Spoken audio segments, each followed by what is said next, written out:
Studio Padrauna.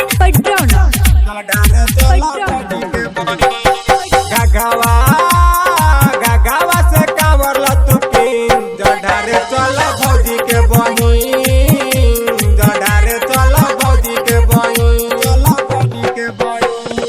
सावन आई गइल सावन के दिन जडारे चल भौजी के बहिन जडारे चल भौजी के बहिन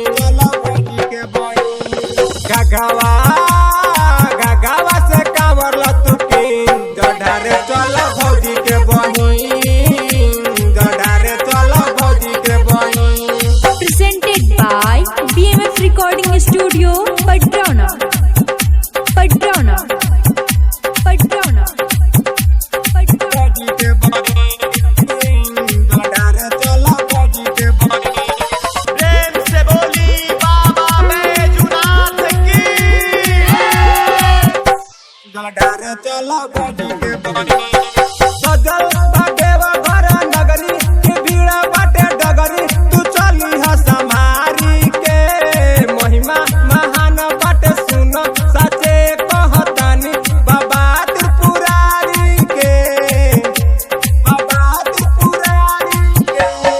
सजल बाटेवा घर नगरी की भीड़ बाटे डगरी तू चली ह संभारी के महिमा महान बाटे सुन सचे कहतानी बाबा त्रिपुरारी के पहिला सोमवारी के बादी जडारे चल भौजी के बहिन जडारे चल भौजी के बहिन गगावा से कांवर लतु पिन जडारे चल भौजी के बहिन जडारे चल भौजी के बहिन। प्रेम से बोली बाबा बैजूनाथ की।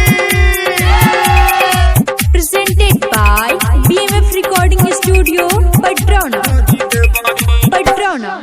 जडारे चल भौजी